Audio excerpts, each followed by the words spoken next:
আসসালামু আলাইকুম রহমতুল্লাহি ওয়া বারাকাতুহু। দুনিয়ায় সব মানুষ এক ধরনের হয় না।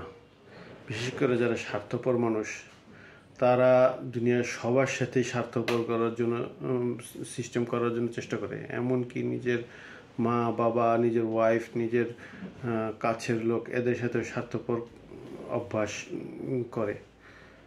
তারপর আরও কিছু কিছু বিষয় আছে, যেমন অনেকে আপনাকে দিয়ে তার 16 আনা স্বার্থ হাসিল করবে।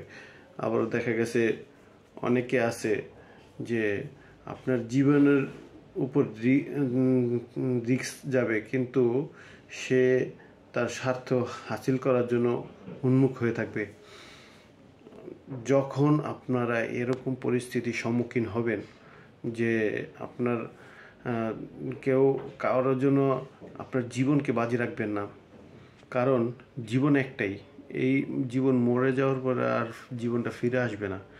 অতএব আমরা কখনো জীবন নিয়ে বাজি রাখবো না।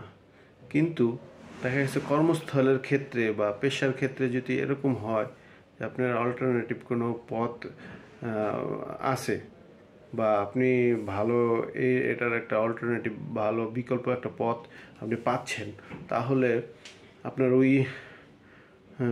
ওই স্বার্থপর লোকের হাত ছেড়ে ভালো যার কাছে মনে হয় তার কাছে চলে গেলেন, বা তার হয়ে কাজ করতে চেষ্টা করলেন। কারণ যারা বিবেকবান না, তাদের তাদের আন্ডারে কাজ করার চাইতে বসে থাকা অনেক ভালো।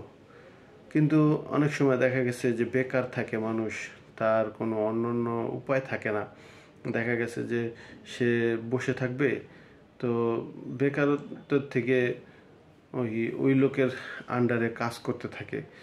কিন্তু ওই লোকের আন্ডারে কাজ করতে করতে দেখা গেছে এত সহ্য করা যাবে না, মুখের উপর বলে দিতে হবে যে দেখেন, আপনি আমাকে এটা করাচ্ছেন, তো এটার বিনিময় তো অবশ্যই আছে।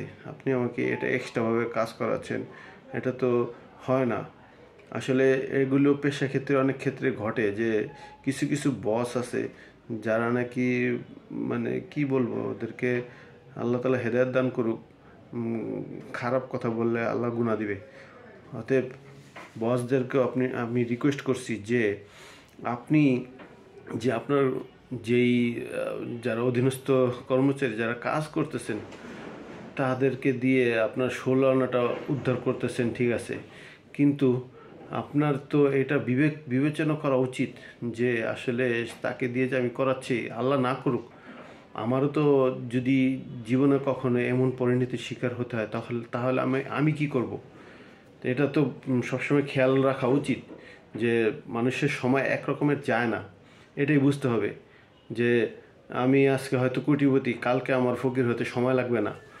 অতএব যারা নিজেদের স্বার্থে যে কোনো মানুষের জীবনকে বা কষ্টকে তুচ্ছ মনে করতেছেন, বা অত মূল্যায়ন করতেছেন না, বা বিবেক খাটিয়ে চলতেছেন না, তাদের উদ্দেশ্যে বলছি, দয়া করে আপনারা এমন কাজটুকু করবেন না। তাহলে আপনাদের এমন পরিণতির বরণ করতে হবে। আল্লাহ তাআলা আমাদের সকলকে এ বিষয়ে সঠিক বুঝ দান করেন। আমিন।